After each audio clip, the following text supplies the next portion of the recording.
그러면 학개라고 하는 이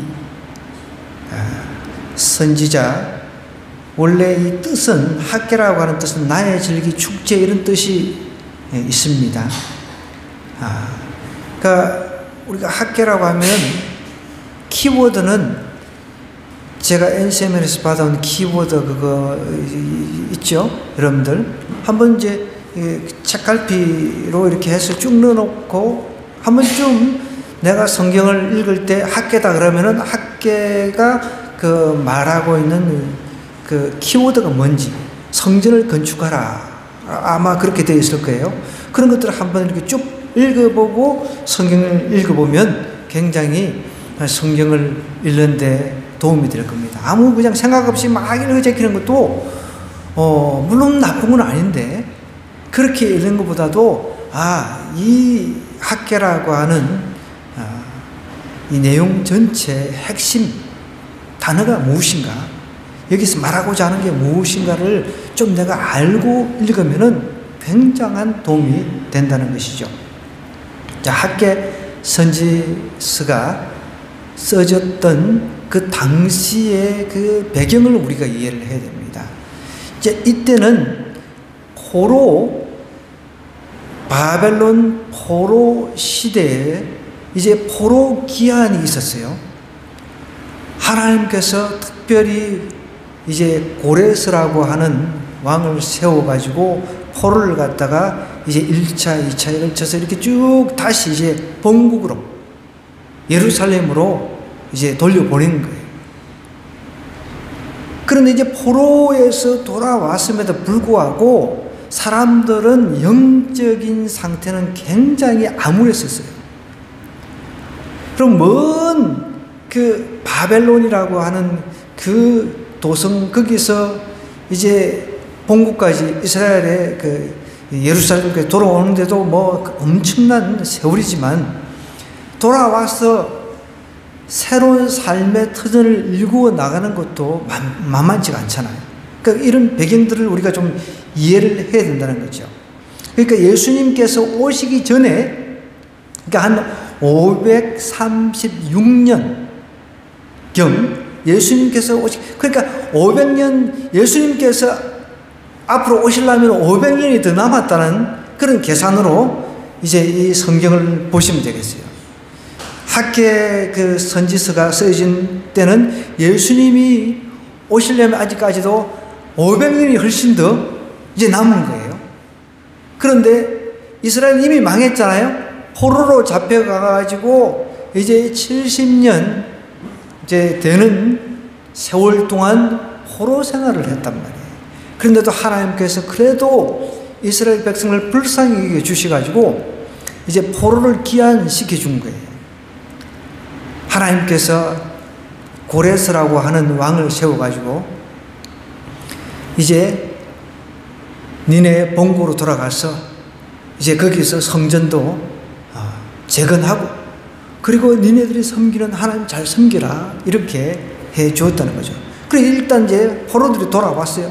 포로된 사람들이 이제 고향 땅에 돌아왔는데, 고향 땅에 돌아와서 제일 먼저 하는 일이 뭔지 오늘 이제 그 이야기를 시작하는 거예요. 학개 선지자는 제일 먼저 성전을 건축하라라고 이야기를 하고 있어요. 근데 우리는 어떻게 해요? 우리는 이제 멀리 갔다가 돌아오면은 내 집 짓고 직장 잡고 뭐 이런 거부터 먼저 하잖아요. 그죠? 먹고 살아야 되니까. 근데 학개 선지자는 그것을 아주 그냥 질타를 하는 거예요. 니네들 우선순위가 틀렸다. 그래서 인생의 우선순위, 우리가 오늘 이 학개서 말씀을 통해서 인생의 우선순위가 뭔지 정확하게 설정을 해야 된다는 거예요. 여러분, 오늘 이 밤에 내 인생 그 우선순위가 완전히 하나님 중심으로 바뀌지 않으면 내 인생은 끝났다 생각해야 돼요.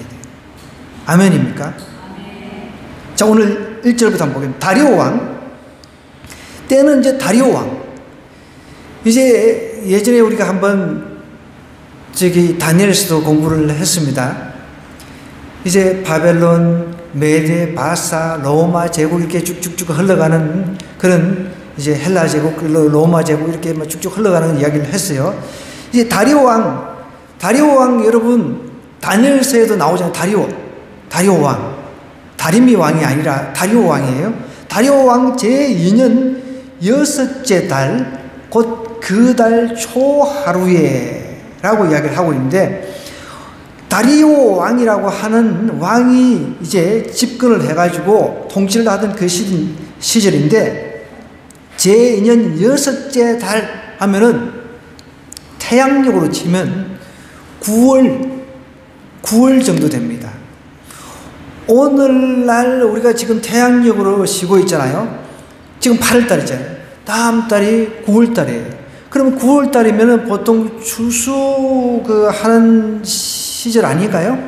8, 9월, 9월달. 9월달은 가장 바쁜 달이란 말이에요. 가장 바쁜 달. 6째 달, 곧 그 달 초하루에 하나님의 말씀이 선지자 학개로 말미암아 살딜의 아들 유다 총독, 이때는 이 독립이 안 됐단 말이에요. 우리는 대한독립 만세 오늘 막 하고 그러잖아요. 그죠? 오늘 강복절 80주년이라고 이야기를 합니다. 강복된, 우리는 뭐 다 강복 전에 태어난 사람 없으니까, 다 후에 태어나가지고 강복의 기쁨도 별로 몰라. 그래서 좀 집집마다 태극기도 좀 달고 했는데, 저도 오늘 깜빡해가지고, 저는 새벽에 와가지고, 그랬더니, 아니, 집에 태극기도 안 달았어. 참, 좀 달지, 참. 태극기 좀 오늘 달았어요? 태극기 다는 사람. 저 친구 달지도 않으니까 무슨 손을 들고 있어. 참, 어이가 없네. 여러분, 그러니까, 그 광복을 직접 경험한 사람 입장에서는 얼마나 기쁘겠습니까? 그러니까 여러분, 경험이 중요한 거예요. 내가 예수 그리스도를 통해서 정말 죄사함을 받고 구원받았다는 것을 진짜 마음으로 경험한 사람들은 그냥 있을 수가 없어요. 다니면서 예수 믿으세요, 예수 믿고 천국 가세요, 이렇게 전할 수밖에 없다는 거예요. 똑같습니다. 근데 이 학개 선지자가 이때 당시 한 80세 정도 됐을 거라 추정합니다. 그런데 이제 우리가 정확하게는 알 수 없어요. 학개 선지자도 포로로 갔다가 잡혀갔다가 다시 이게 기환을 한 건지, 아니면 예루살렘 땅에서 이제 나고 자라가지고 80세가 됐는지, 그건 알 길이 없어요. 그러니까 보통 우리가 추정하기로 이 사람도, 학개 선지자도 저기 바벨론 땅에 포로로 잡혀가서 이제 돌아왔을 것이다 라고 추정을 하는 거예요. 자, 그러면 여러분, 포로로 잡혀갔다가 돌아왔으니 얼마나 기쁘겠습니까? 그죠? 여러분, 이스라엘은 성전 중심의 삶을 살았습니다. 오늘날도 마찬가지예요. 오늘날은 우리가 이제 교회 중심의 삶을 살아야 됩니다. 이스라엘은 그때 당시 더했어요. 그러니까 성전 중심이라고 하면 지금으로서는 우리가 이해를 할 수가 없어요. 성전이 이스라엘에, 특별히 예루살렘에 있었단 말이에요. 그러면은 예루살렘을 향해서 다니엘이 항상 하루에 3번 기도했더라 그랬잖아요. 그죠? 항상 그쪽을 바라보는 거예요. 여러분, 우리가 기도할 때 교회를 향해서 기도하는 사람 여기 손 한번 들어보세요. 각자 교회가 어디 붙을지도 몰라. 이게 동쪽인지 동서남북, 그런 사람 없잖아요. 그런데 이때는 항상 성전이 예루살렘에 있었기 때문에 예루살렘을 향해서 항상 기도하고, 어떻게 해서든지 예루살렘에서 성전이 회파된 소식 들으면 마음이 아파가지고 막 찢으시는 거예요. 그런 가운데 있었다는 거죠. 그래서 어쨌든 학개가 예루살렘으로 돌아왔는지, 예루살렘에서 나고 자랐는지 그까지 모르지만 학개 할아버지는 80세 정도 됐다는 겁니다. 그런데 여기 보면은 그때 당시에 이제 독립이 안 됐을 테니까 그 총독 스룹바벨, 그러니까 아마 예루살렘에서 유력한 그 유지들 있잖아요.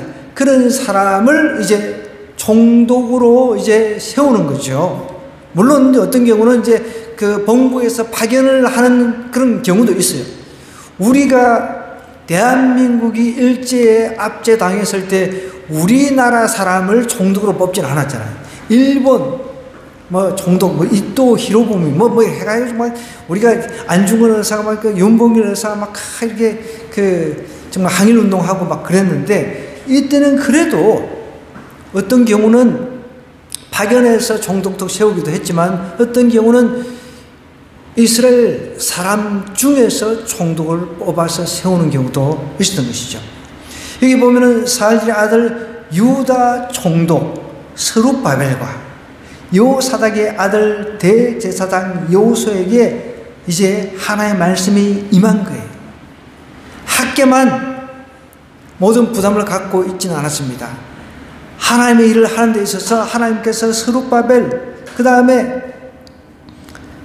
요사닥의 아들 대제사장 여호수아에게도 임했다는 거죠. 근데 여기 스룹바벨이라고 하는 사람이 이제 학자들에 의하면 학계 선지자의 조카라고 이렇게 추정을 합니다. 조카라고. 이건 뭐 우리가 뭐 다 알 길은 없으니까 그래도 어쨌든 요 정도는 이제 알아놓으면 좋겠죠. 자, 이제 하나님의 말씀이 이제 여호와의 말씀이 어떤 식으로 임했냐면 보십시오. 2절 한번 볼게요. 이러노라, 이 백성이 말하기를 여호와의 전을 건축할 시기가 이르지 아니하였다 하느니라. 지금 이제 포로 생활에서 돌아왔으면은 제일 먼저 중요한 것은 성전을 갖다가 건축을 해야 돼요. 지금 건축할 시기가 이르지 않았다, 뭐 했다, 뭐 하면서만 자꾸만 미루는 거예요.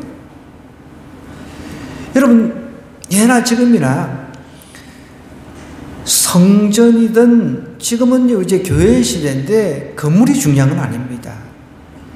그때는 건물을 우상시 해가지고 하나님께서 싹 떠나버렸잖아요. 성전을 우상시 했습니다. 성막시대 때부터 하나님께서 정말 백성들을 만나 주었던 그 성막, 거기서 이제 나아가서 다윗 시대에 성전을 이제 준비를 해가지고 성전을 세웠죠.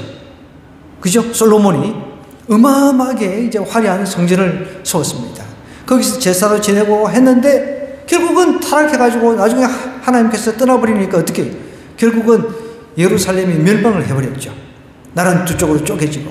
그러니까 하나님께서는 온 천지 만물이 하나님의 집인데 굳이 성전, 교회 이런 곳이면, 지금 신약 시대는 우리가 예수 그리스도를 믿는 사람은 우리 몸이 성전이라고 그랬습니다. 우리 몸 안에 성령 하나님이 계시기 때문에 더 이상 우리에게는 건물이 중요한 게 아니라는 거예요. 건물은 우리가 예배드리는 그 장소일 뿐인 것이죠. 그런데 이렇게 이야기를 하는 거예요. 사람들이 이때 당시 우리가 이제 좀 이 성전 건축하라고 하는 이 말에 대한 이해를 좀 다시 할 필요가 있는 게, 왜 성전이 중요하냐면, 이 성전, 특별히 이 성전을 이제 건축하라라고 하나님께서 말씀하고 있는 것은 이스라엘 입장에서도 성전이라고 하는 것, 성전 건축이라고 하는 것은 하나님을 향한 애정 표현이란 말이에요. 하나님을 향한 애정 표현. 여러분, 우리가 뭐 남녀가 이제 결혼을 해서 뭐 이렇게 뭐 남녀가 이제 뭐 부부가 되고 그러면 뭐 애정 표현도 막 하잖아요. 저도 제가 이제 갈보리 교회 제가 부목사로 있을 때 어디 이렇게 한참 뭐 신방나고 얼마나 바쁜지 몰라요. 그러면 막 진짜 한 번씩 이렇게 집 사람이 이렇게 전화가 올 때가 있어요. 그러면은 이제 막 주변에 사람들이 있어요. 다른 목사님들도 뭐 이렇게 뭐 잊은 거 없어? 뭐 이래 자꾸만. 아니 민망하잖아. 참 표현을 해라는 거죠. 뭐 잊은 거 없어? 막 이래. 참. 좀 쑥스럽게 옆에 지금 사람들이 있는데 뭐 자꾸만 저렇게 되게 뭐 잊은 거 없어? 막 이래. 참.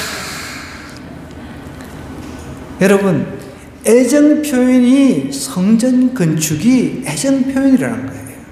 이스라엘 사람 입장에서는 애정 표현이 뭐라고요? 성전 건축이라는 것입니다. 그러니까 하나님을 사랑한다는 표현인 거죠. 그런데 그거를 지금 하질 않고 미루고 있는 거죠. 지금 자꾸만. 그 성전 건축이라고 하는 것은 어떻게 보면 이스라엘 사람 입장에서는 하나님에 대한 애정 표현, 사랑에 대한 표현인데 그것을 표현 안 하고 지금 이 핑계 저 핑계 대고 있다는 것이죠. 보십시오. 뭐라고 이야기하는지 보겠습니다. 3절을 이렇게 보면 여기 말씀이 이제 선지자 학기가 이제 임하죠. 건축할 시기가 뭐 이러지 않았다고 자꾸만 지금 핑계 대고 있으니까 이 성전이 황폐하였거늘 너희가 이때에 판벽이라고 하는 것은 좀 단어가 조금 어려운데 여러분 사치하고 화려한 이런 뜻입니다. 판잣집 그런 뜻이 아니라 사치하고 화려한 그런 집에 거주하고 있는 것이 옳으냐? 성전은 하나님께서 예전에 니네들 만나줬던 그 이 성전이 완전히 다 회파돼 가지고 지금 뭐 이런 상태인데 니네들은 사치하고 화려한 집 짓고 이렇게 살고 있느냐? 이렇게 지금 질책을 하고 있는 거죠. 이해가 되세요? 지금 이 분위기를 읽어야 됩니다. 오늘날도 마찬가지죠. 나는 지금 막 궁궐 같은 집을 짓고 살아요. 그런데 정말 하나님께서 그 핏값으로 세우신 교회는 너무 가난하고 힘들고 어려워. 너무너무 대조가 되는 것이죠. 너희들은 사치하고 화려한 집에 거주하는 것이 옳으냐? 한번 생각해 보라는 거죠. 그러므로 이제 만군의 여호와가 이같이 말하노니 너희는 너희 행위를 살필지니라. 너희의 행위를 한번 살펴보아라 라고 이야기를 하고 있습니다. 성전 건축을 하나님께서 하라는 것은 하나님께서 그 성전 건축을 통해 가지고 백성들이 얼마만큼 다시금 하나님을 사랑하고 하나님을 향한 열망이 있는가 그걸 보기를 원하시는 거죠. 하나님께서 그할 데가 없어서 야 성전 건축해 그러시는 분이 아니란 말이에요.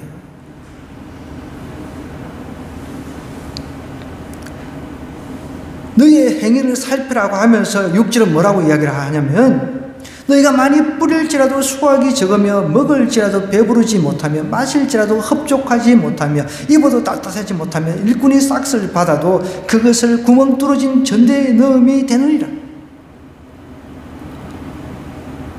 그렇게 하나님께서 도와주지 아니하시면 파수꾼의 경성함이 다 헛것이 되는데 그걸 좀 깨달으라는 거죠.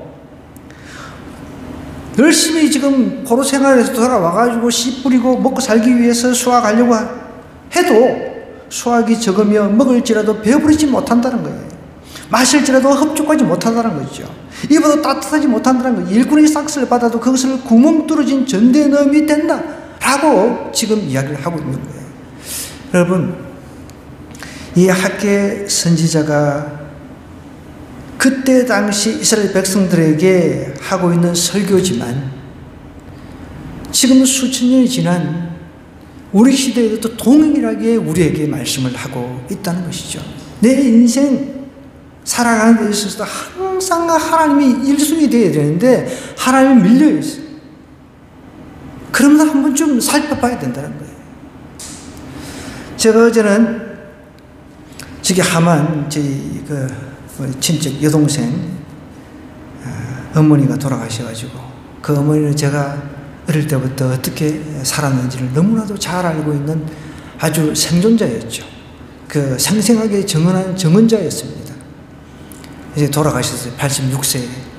그래서 가서 보니까 이제 권사 직분도 받고 세례 받아가지고 이제 아주 그래도 기독교식으로 하라고 그 집안 전체가 그런 집안이 아니거든요. 그렇게 기독교식으로 장례를 치르라고 나보고 와서 예배를 인도를 해달라 해가지고 제가 이제 불인학교 전신 먹자마자 달려 내려갔는데 그 분위기가 또 뭐 예배 드릴 또 분위기 또 아니야. 내가 기다리고 있는데 그래서 이제 식사만 하고 이제 이제 상주들한테 복음 간단하게 이제 전하고 예수님 믿으라고 이야기하고 교회 다니라고 막 건면만 하고 올라왔는데 이제 올라오면서 이제 제가 이제 저 지방은 뭐 친구들이 많잖아요. 그럼 다 일일이 이제 만날 수는 없으니까 전화를 이렇게 해서 이제 쭉 하다 보니까 아주 친한 친구가 장사를 하고 있는 친구인데, 그래서 제가 이렇게 물어봤습니다. 요즘에 이제 소비 쿠폰도 이제 불려가지고 좀 장사가 좀 되나 이랬더니 뭐 예전보다는 낫다 이야기를 하는 거예요. 그러면서 이제 하는 이야기가, 그 친구는 이제 이미 자녀들이 다 크고 직장 생활을 하고 이런 가운데 있어요. 그래서 하는 이야기가, 자녀들이 클 때는 학원 보낸다고 학원비 대느라고 너무너무 힘들었다는 거예요. 두 부부가 이제 힘들게 벌어서 이렇게 살았는데, 그때도 힘든데, 지금도 자녀 밑에 돈은 안 들고 이미 다 이제 그 직장 생활을 하는데도 불구하고 지금이나 예전이나 차이가 없다는 거예요. 내가, 야, 그러면 안 되지. 그게 무슨 차이가 없으면 그거 안 되지 않느냐. 그렇잖아요. 아이들 학원 보낼 때는 학원비 때문에 그냥 그거는 이해를 하지만은, 지금도 부부가 둘이서 버는데 지금이나 예전이나 차이가 없대요. 제가 이제 그 이야기를 들으면서 너무 참 답답한 거예요. 참 한때는 이 친구는 술이 취해가지고 전화 와가지고, 어떤 때는 전화가, 네, 11조 할게. 그렇게 한 적이 없어요. 그런 친구였어요. 또 다른 친한 친구는 기분 좋을 때, 난 니한테 교회 하나 지어줄게. 그런 친구 여지껏 안 간 소식이.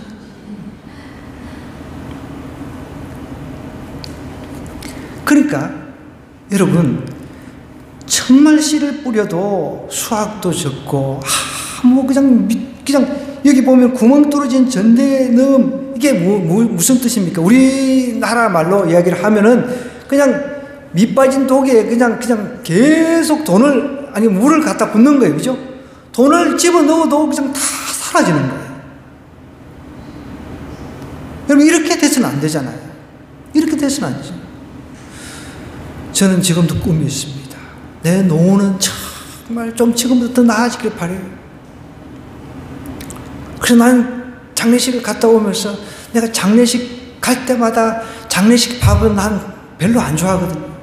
그래서 내 장례식은 이미 정했어요. 내 장례식은 내가 죽기 전에 사람들 꼭 필요한 사람 다 필요 없어요. 그러니까 보면은 여러분 화환극, 비상극 잔뜩 나는 거 무슨 의미가 있습니까? 죽기 전에 사람들 불러가지고, 예수 안 믿는 사람들 있으면 꼭 예수 믿으라고 꼭 전하고, 스테이크 내 최고급으로 내가 해주는 거야. 쏘는 거야. 그럼 한 100명만 온다 해도 100명까지 올 사람도 없겠지만 10명 그거 얼마 들어, 그죠? 내가 다 쏘고 스테이크 먹이고. 아니, 내가 죽고 난 뒤에는 올 필요가 없잖아요. 사실은 내가 살아 있을 때 만나가지고 예수님 전하고 가야 되니까.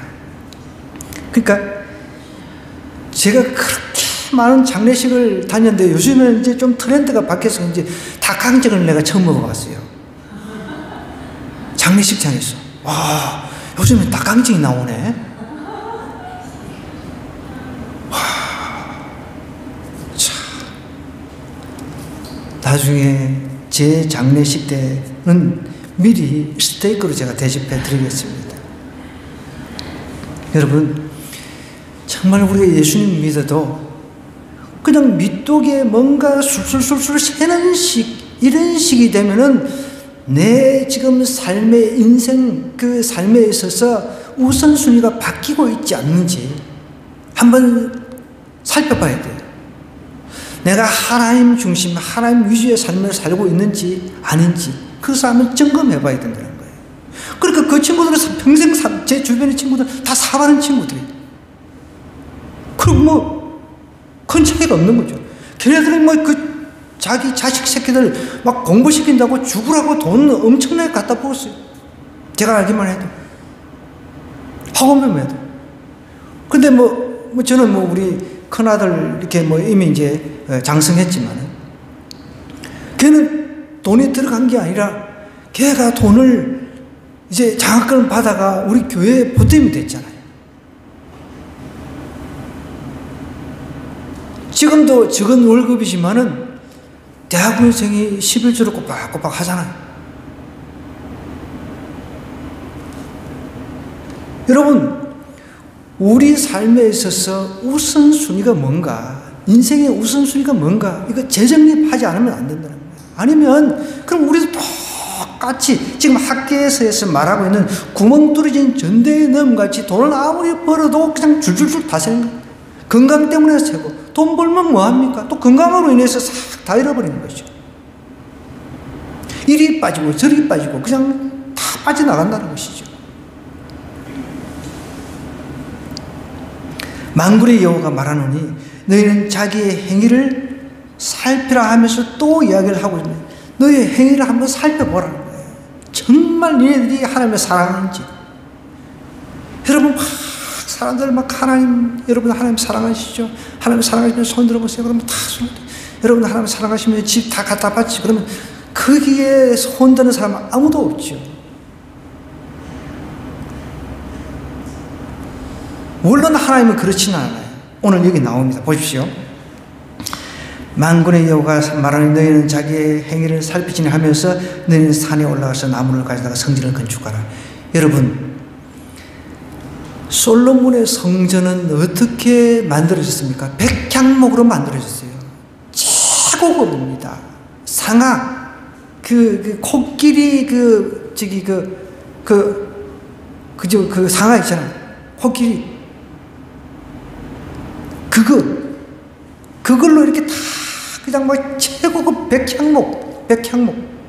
나무 중에 백향목이 제일 비싼가 봐요. 그런가요? 저는 잘 모르지만 엄청나잖아요.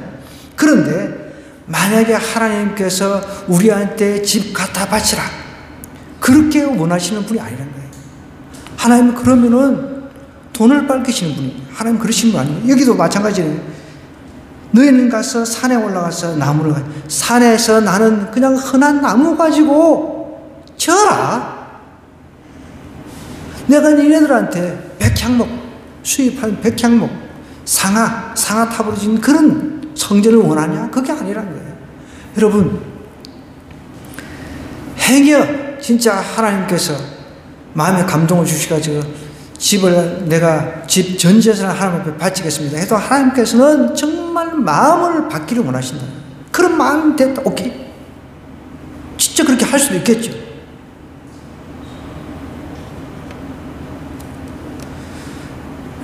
여러분, 여기 지금 학계 선지자가 하나님의 말씀을 전하고 있는데 하나님께서 지금 돈이 필요해가지고 엄청난 화려한 그 성전이 필요해가지고 이렇게 지으라고 이야기를 하지 않잖아요. 산에 올라가가지고 그냥 산에 보이는 나무 그거 해주라도 지어라.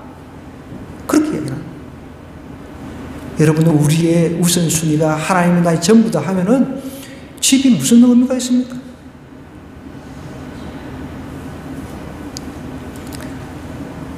서울에는 기본이 14억씩 일하는데 저는 항상 예전에는 지금이나 똑같습니다. 집을 위해서 살지 말라는 거예요. 집 한 칸 장만하기 위해서 인생은 그렇게 살지 말라는 거예요. 그렇다고 해서 집이 없으면 우리가 이사 다니고 2년마다 이렇게 전세 보증금 올려달라 이렇게 하는 거 있잖아요. 우리 LH 임대 아파트도 2년에 한 번씩 올립니다. 보증금이 올라가면. 이번에도 올라갔어요. 그래서 저는 돈이 없어가지고 분할로 납부하겠다고 이렇게 신청을 했어요. 모르죠. 또 나중에 저는 개인적으로 좀 아파트보다는 전원주택을 좋아하거든요. 그래서 토끼도 좀 풀어놓고 키우고 싶고. 우리 17단지 가면 제가 이제 자전거 타고 다니면서 이제 토끼 한 번씩 꼭 보러 가요. 그래 사진찍을 올리고 그래요. 가다 보면, 이 새끼도 까고 해야 되는데, 자꾸만 이새들이 안 나와. 자꾸만 토끼가 줄어들고 있어, 지금. 너무 안타까운 거예요, 볼 때마다. 토끼가 자꾸 어떻게 줄어들고 있어, 지금. 오늘은 2마리는 내가 보고 찍었는데.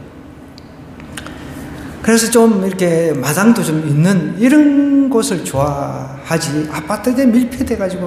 제가 그래도 미국에 갔더니 미국의 아파트가 좋은 게 미국은 아파트 베란다를 나가면은 트여 있어요. 그럼 옆 사람들하고 하이, 헬로 이렇게 인사를 하는데 우리는 뭐 베란다가 어디 있어요? 그 화재가 나면 옆에 이렇게 깨고 나가고 뭐 그런 수준인데.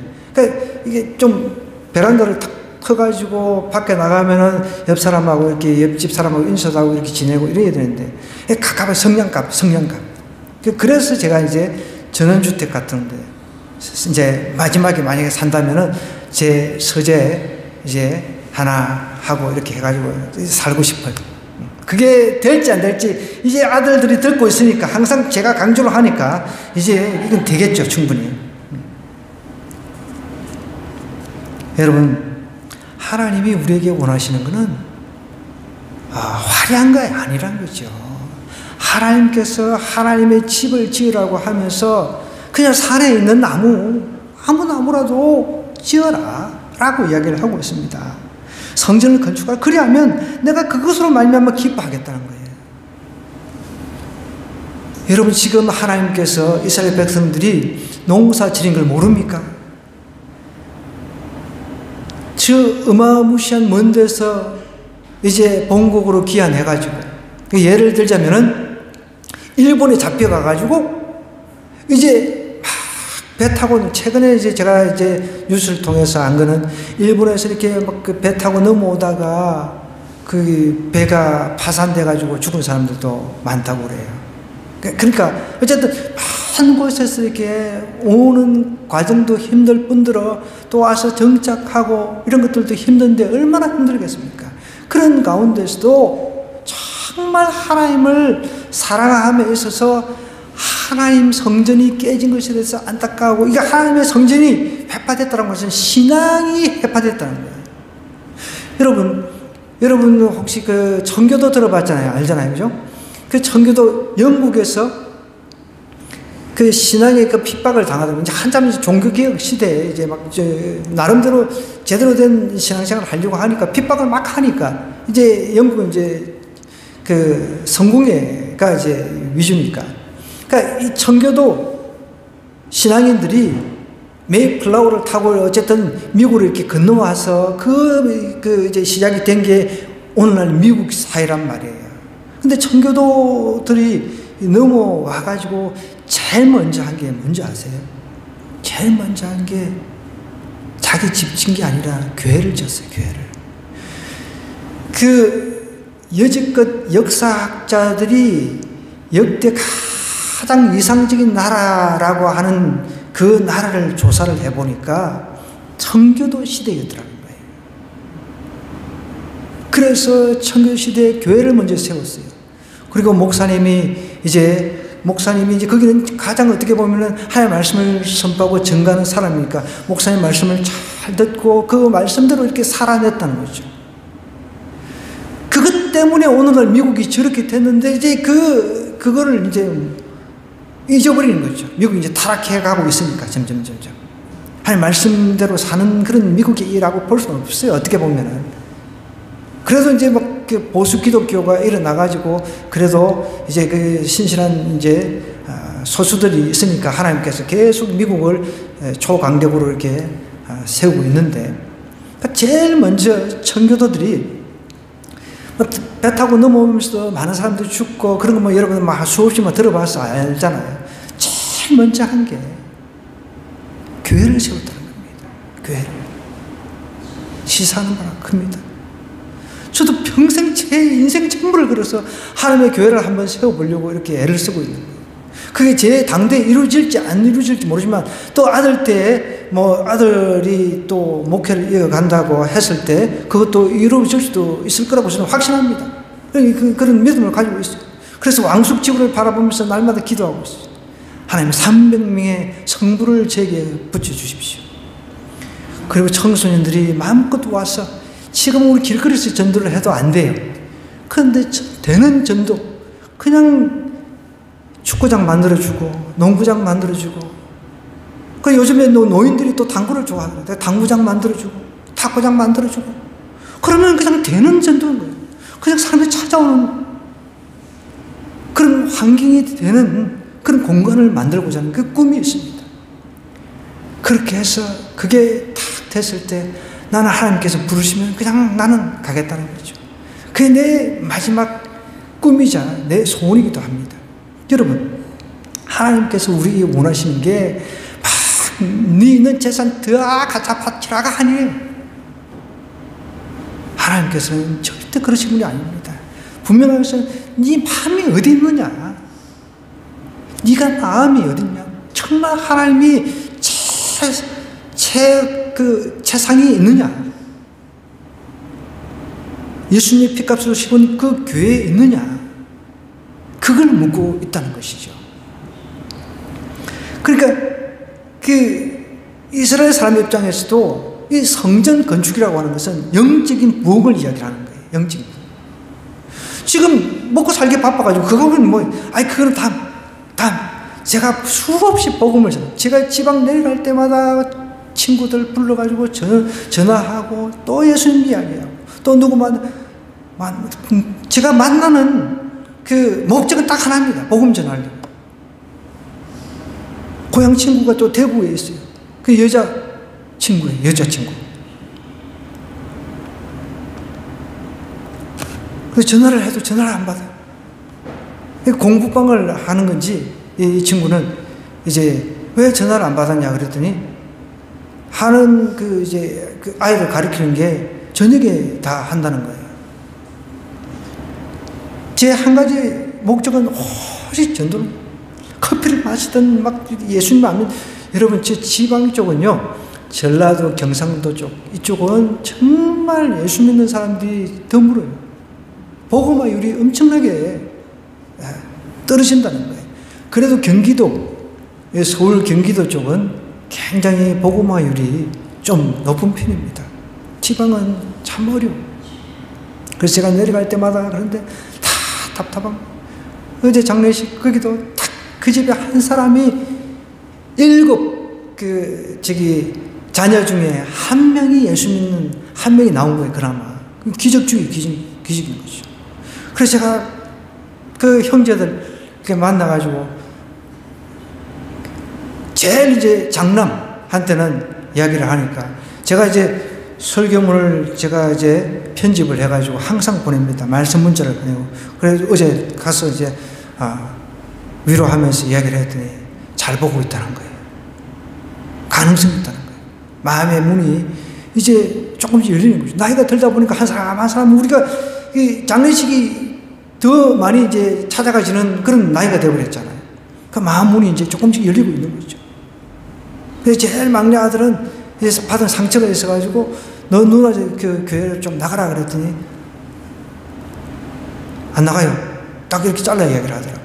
어떤 사람은 막 딱 단칼에 그냥 거부하는 사람들 있는가 하면 그래도 마음이 좀 열리는 사람들이 있다는 것이죠. 그리고 오면서 혼자서 참 고민되는, 하나님 참 너무 강박하네요. 사람들이 너무너무 강박하네요. 다들. 그래도 제가 죽는 그 순간까지 끝까지 한 삶에도 하나님 앞에 인도를 하는 그런 제가 되기를 원합니다. 그러면서 혼자서 제가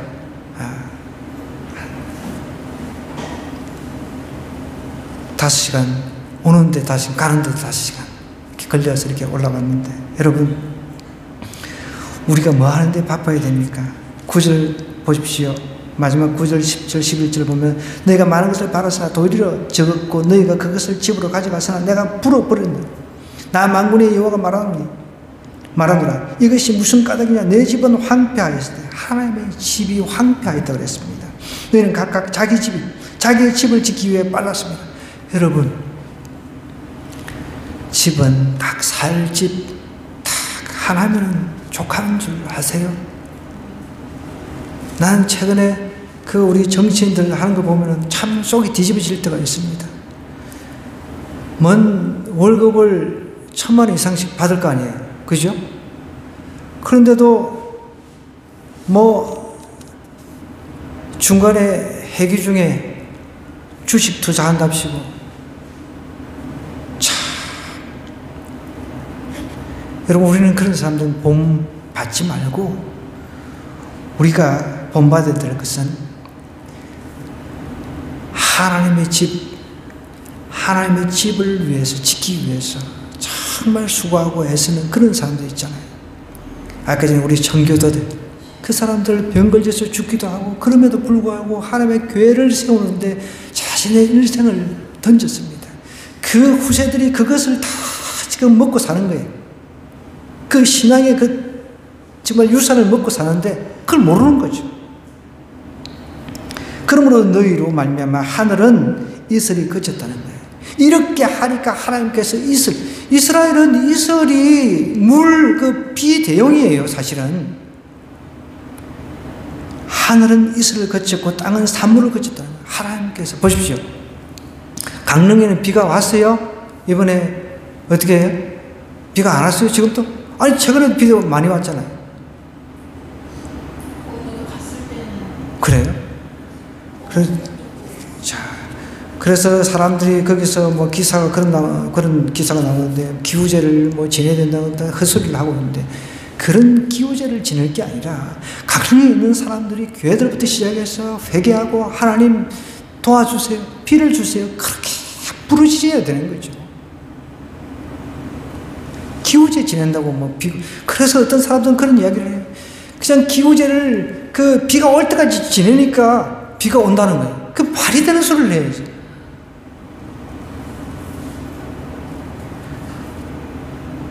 여러분, 하나님께서 하늘을 닫아버립니다. 소산물이 더 이상 이제 생기지 않도록 하나님께서 닫아버린다는 거죠. 최근에도 보니까 여러분, 비가 너무 많이 와도 이 농작물에 피해가 있잖아요. 비가 안 와도 피해가 있고, 그 보니까 뭐 지방 보니까 그 과일들이 물러 터져가지고 뭐 난리가 아니더라고요. 그 지방이 그래요. 우리 친구 통해서 들었는데 그 지방의 경제적인 것도 굉장히 어려운 거예요. 그 이렇게 장원 같으면은 이렇게 뭐 현대 로템이라든지 대기업 같은 게 많이 있어요. 기업체에서 사람들, 인재들을 뽑아야 되는데 인재들을 뽑지를 않는 거예요. 학생들이 취직이 돼야 되는데. 여러분, 이런 상황들이 왔을 때 먼저 우리가 점검해야 될 것은 우리의 행위를 살펴보는 것입니다. 내가 정말 인생 우선순위가 바뀌어 있지는 않은지 그것을 점검해 보라는 거죠. 가정에서도 마찬가지입니다. 뭔가 가정 경제가 좀 어려워. 자꾸만 뭔가 해나가. 그러면은 점검을 해봐야 된다, 살펴봐야 된다는 거예요.